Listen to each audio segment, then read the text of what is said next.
Hello, everyone, and welcome to Snap Take. This is Glazer of Snap Judgments, the official podcast of Marvel Snap Zone. We've got 3 great decks to cover for you today. We're going to go fast. It's late at night after the podcast is recorded, so let's go. We have a Snap Judgments League. This league is a weekly league. You get a game against a top Marvel Snap player once a week in your pod of 32. The winner, after 4 weeks, the king of that pod, wins a season pass and gets to go on to a winner's bracket where they will face off for grand prizes. Joining is only $1, and we're putting all that money back into prizes and overhead for the tournament. Check it out on the Patreon. It is patreon.com/snapjudgments to join. Only $1. Think about all the things you waste $1 on, and you could spend that $1 on playing great Marvel Snap players like Lambie and Drewberry. Please hit that sub button as well. We bring you great Marvel Snap content 6 days a week here on this channel, Monday through Friday and Sunday. 3 decks every day, the most thorough content on the internet, the best decks before anyone else has them. Hit that sub, hit that like, hit that comment. Help us to our goal of 9,000 subs and help us compete with the biggest Marvel Snap creators, who are the people you see on your feed every day. We need your help to get there, so please do so. All right. Our basic format for the day, we're beginning with tournament, then we're doing questions of the day. I have a major thought. It's not a patch thought exactly, but it's a thought that came out with this patch. We've got a deck from our homie Tucker, who you can find on twitch.tv/Tucker. We got a bundle guide for Double Trouble. Then we're going to look at another Desmond deck we did yesterday. We've got a different Desmond deck today. Then we've got like 5 or 6 weekend mission decks for you, if you're looking to get through those. And we've got a deck from the wonderful Marvel Snap Zone Den. We'll end with shop and shoutouts, as we always do. Our first question, the King of Bros wants to know my advice for new content creators. And my advice is simple: figure out what you do that other people don't. If you're just going to get on a stream and play games of Marvel Snap, why are people watching you and not Dexter? Why are people watching you and not Dara? If you're going to make a video and your video is going to be talk about a deck for 2 minutes and then show gameplay, same question: why aren't we watching Cozy? Figure out what you want to do that's different, that is your thing. That is easy for some people and incredibly hard for others, but if you want to grow, figure out what makes you distinct and your own content creator. Zima Michu asks what bad cards would become good if you could run 2 copies. I've got 2 easy answers. They're both higher series, unfortunately, but Martyr, if you can run 2 of her, is phenomenal. Only one would move to lose you the game, and then the other would just sort of be stuck. If they both move to lose you the game, fine, but you would run them with 0. You would run them in Zoo in last turns. Having that 5 power that you can just sort of do whatever you want with at the end of the game is incredibly strong, especially in a game with Black Swan.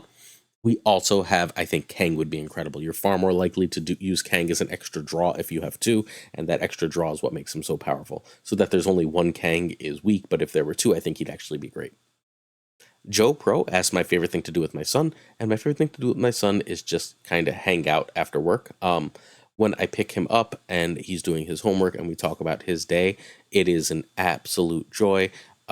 I also really enjoy watching certain TV shows that were first watching and experiencing together. We've talked about, and someone had a question about this, I'll answer probably in Sunday's video. We watched Boy Meets World together. We watched the whole Dragon Prince and the whole Avatar, and we had these really great ethical discussions. There's a point in the Dragon Prince where the Veil of Ignorance, I'm not going to explain the Veil of Ignorance to you. If you'd like to know, someone can ask in the comments, and I'll do it another day.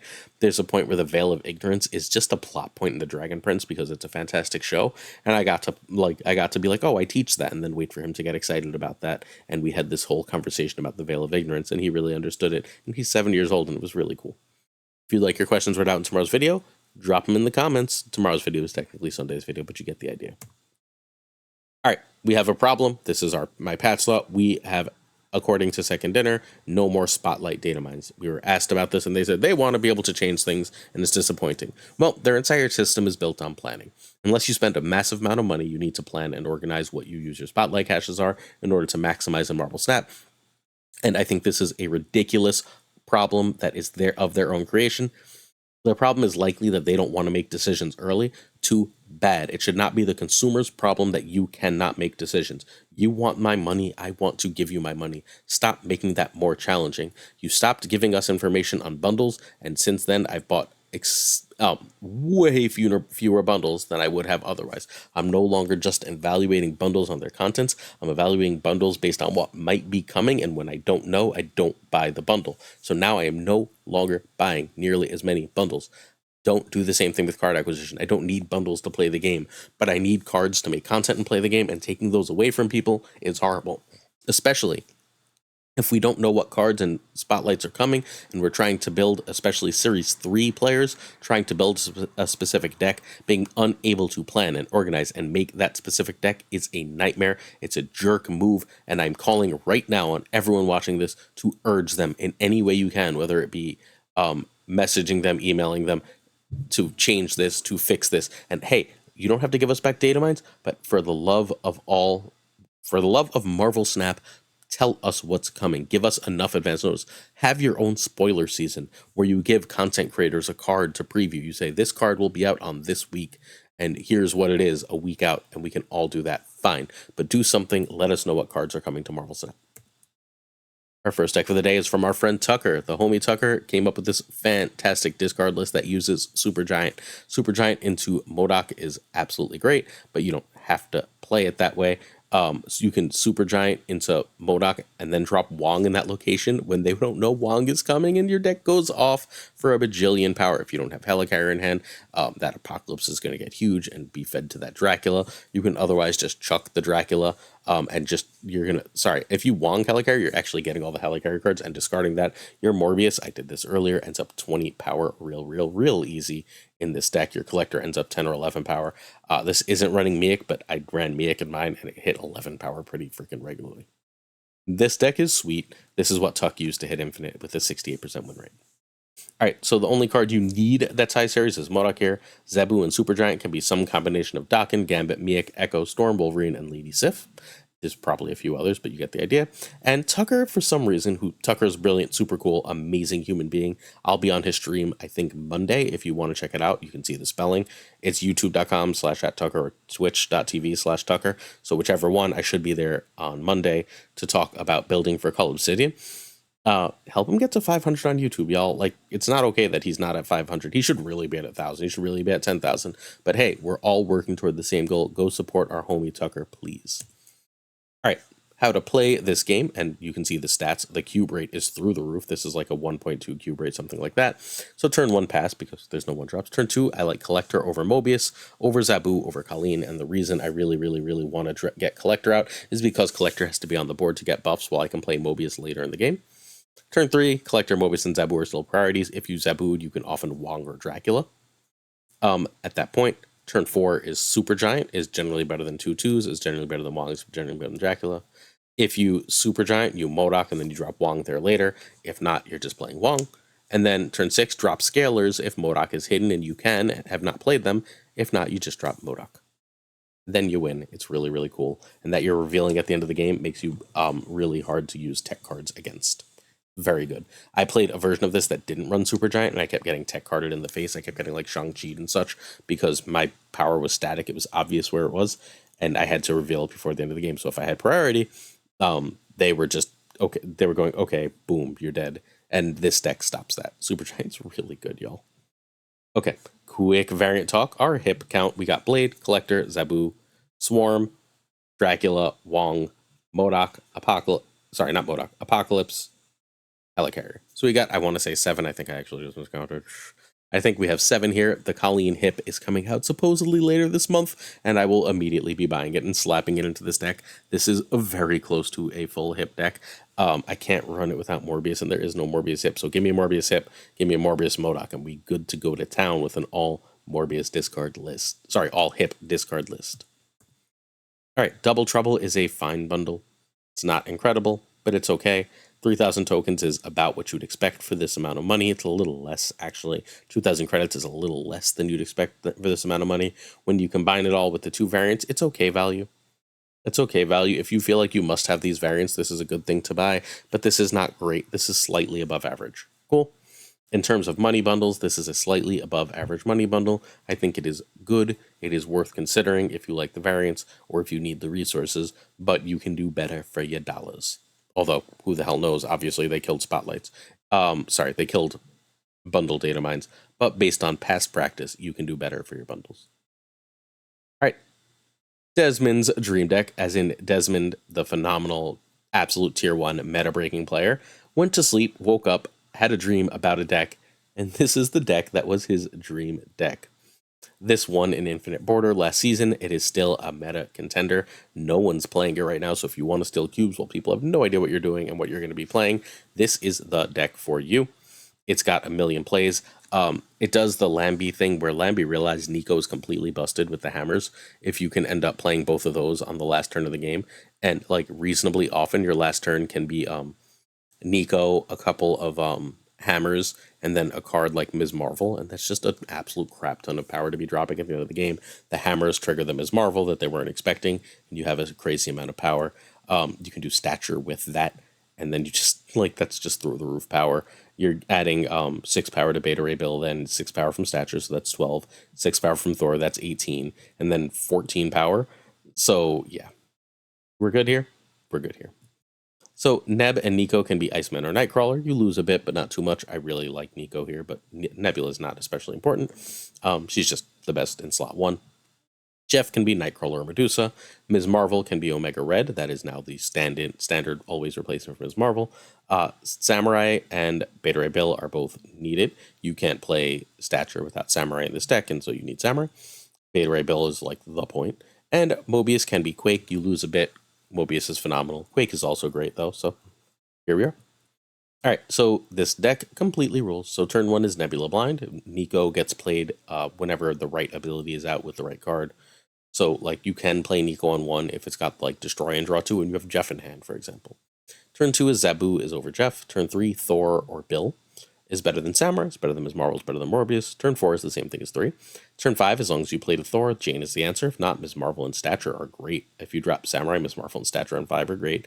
Turn 6, Odin and Hammers are generally better than Stature and Ms. Marvel. If you played Zabu, then you can add an extra 1 or 2 on that Stature Ms. Marvel play. Nico on a hammer is often great. Please keep that play in mind. All right. Quick hip count, and then we move on from this one. We got Nebula, Zabu, Jeff, Mobius, Odin, Stature, Ms. Marvel. So we're at a 7 hipper. Pretty good number. We're happy to see it. All right, weekend mission decks. We got 2 Supergiant decks. The third Supergiant deck was the first deck today. There were more Supergiant decks in Wednesday and Thursday's video, and I'm going to tell you right now, I think Supergiant is worth buying. I think Supergiant might be broken. I think Supergiant is a nerf candidate down the line. If it is possible to guarantee priority, Supergiant is extremely hard to beat, and if we are not running ongoing, you can run Valkyrie in Supergiant decks, and that makes it extremely hard to beat too. I think it's a very fun card, but it's also an extremely powerful card that you can do a lot with. We've got 3 Black Swan decks, and I'm up and down on Black Swan. Sometimes I think it's great, sometimes I think it's terrible. Mostly I think it's finicky. I think it's a little below where I want it to be, but it's still a good card. You should get the Season Pass just because buying the Season Pass over the course of a year equals more than just 12 extra cards. It equals something like 20 extra cards, something along those lines, where you get like 26, you get like a little less than half the cards released in a year if you don't buy the Season Pass, and you get like all but 3 if you do buy the Season Pass and optimize. We have a whole video on that if you want to check it out. Please either find it, let me know in the description, whatever, about how to optimize your spending to get all the cards if you buy the Season Pass. So you should get Black Swan, but like the card itself is just good to very good. I don't think it's broken. And I've got one deck with both, although there's also a deck that has both these cards in it in yesterday, and I think the day before's video. So check that out. That's the standard Thanos Lockjaw. Yesterday's video, Safety Blade made it. It's everywhere. It's the standard Thanos Lockjaw that runs both of these cards. All right. First, we have Chaos Pro Supergiant. Chaos Pro is a great YouTuber. You can check him out on YouTube. He does a ton of Marvel Snap content. We've seen decks similar to this in yesterday and the day before's video. This is the standard home for Supergiant. I wanted to feature one with Omega Red, and hey, guess what? That's Omega Red in this one. This deck is fundamentally built around saying, I go Supergiant, I go Alioth. I would almost certainly personally rather have Absorbing Man than Jessica Jones, but hey, this is not my version of the deck. Basically, what you want to do is you want to play Supergiant and then play something that wins under it. Make sure you're getting priority, something with a good amount of stats. Maybe think an Omega Red, and then you Alioth wherever the hell, and then you win. And then that's great. This deck is super duper strong. There's nothing fancy here. It's very simple and straightforward to play. It is, if you play Supergiant and Snap, opponents very often run. So this is a stellar deck. It is worth testing and playing out. It's got a great win rate. Congrats to Chaos Pro for a really cool deck. All right, we've got Dara's Supergiant Monkey. I featured this because this does the mean thing. The mean thing is you can play Supergiant here, right? And then you can choose what you want to do. You can play Hit Monkey, and then you can go, okay, my next play is Mysterio and then all the ones, right? And now I've just got this stupidly huge Hit Monkey, and I've played all this power all over the board with Ant-Man, Bast, etc., and we should be good. You could also play Absorbing Man under, and then you have multiple options. You can do the Hit Monkey thing. You can play Hit Monkey, Mysterio, and a 1, and Wasp to end the game, and then Absorb Man, as long as you play Hit Monkey last, will pop up and copy Hit Monkey. Ton of power, wonderful. You can throw, if you have Absorb Man under there and you're ahead because you've played enough of your other power cards, let's say you played a Mysterio early, for example, then you can just play Alioth. Alioth reveals, kills one thing, Absorb Man kills another. And then finally, if you don't have priority and you're worried and you don't think they have Alioth, you can do a double Valkyrie. You can play in a lane where they're not going to compete a lot, where they're not going to play too many cards, and you can drop Valkyrie. You have to make sure Valkyrie's last, unfortunately, so you can't Valkyrie in something else. But if you have Luke Cage, that Valkyrie lane can be an easy win, or you have Ant-Man there, that Valkyrie lane can be an easy win, right? And, excuse me. And then Absorb Man copies Valkyrie, and you win 2 lanes that way. This deck is super hard to play, but incredibly, incredibly powerful, and one of the coolest damn things ever. Huge, huge props to Dara. Next up, we've got our friend Den's Swan Bounce. We're going to talk more about Den earlier. Den messaged me earlier and went, Black Swan has found a home. This is not the best home for Black Swan. I know what the #1 deck in Marvel Snap is, and we've already featured it on the channel. It's a Black Swan deck. We'll talk more about that later on. But for the time being, this is a wonderful home for Black Swan. Please feel free to try our earlier Black Swan decks. They're pretty great. But this is a wonderful home for Black Swan. I personally have had a very hard time navigating having both Werewolf and Mysterio in the deck with no tech. However, it's certainly doable. This has an extremely high win rate right now. This is winning an awful lot. That Bishop gets real big. The Hit Monkey is obviously huge, and so is the Werewolf. Black Swan is phenomenal with these cards. You're using Beast mostly as secondary Falcon here, to be perfectly honest, or you're using it as Black Swan on 5 when you don't see Black Swan. All right, next up, we have a Dracula Dump Swan. I played this a little earlier with Gunny just to get a feel for it. Basically, what you want to do is you want to play your cards that actually have cost. Like you want to drop an armor in one spot, you want to drop a strong guy, you want to drop a Dracula. Cool. Then you want to basically play Black Swan on 5, and along with whatever, right? Like that's a perfectly fine spot for armor if it was stuck in your hand.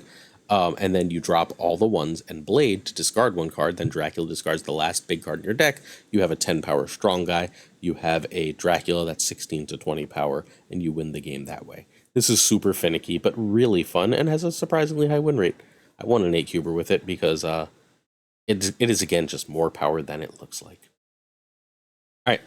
Next up, we have a bounce move. I don't know who made this. I think I actually had this in my earlier video, but who cares? It's the same concept. It basically says if I run bounce and then I move cards, I should be able to win. You get a nice big Human Torch.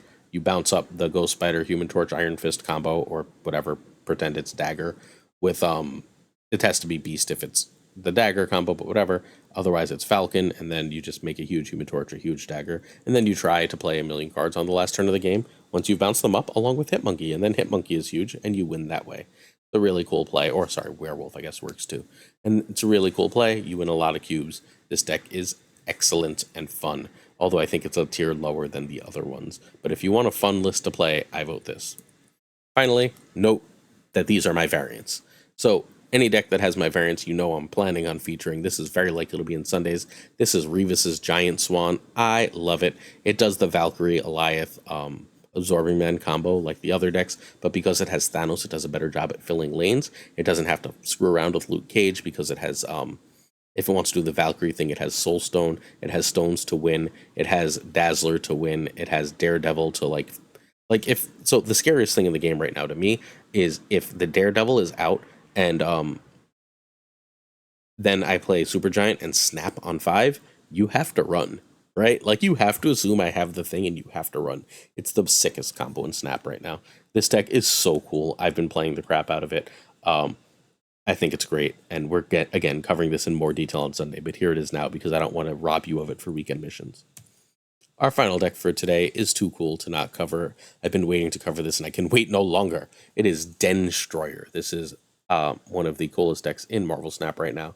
The basic gist is if you have 4 Nimrods everywhere, that's 24 power in every location, and then you just have enough extra power elsewhere because you have a Destroyer in one location, right? So that Destroyer is going to be 16 power, and then you have a big Carnage in one location, a huge Venom in one location, and you win the game of Snap. You don't really play Null here unless your opponent's playing Destroy. Cool. The Null is here if your opponent's playing Destroy. You can go Null into Zola and just win the game. Other than that, it's just a combo because you don't really want to Nimrod into other Destroy players.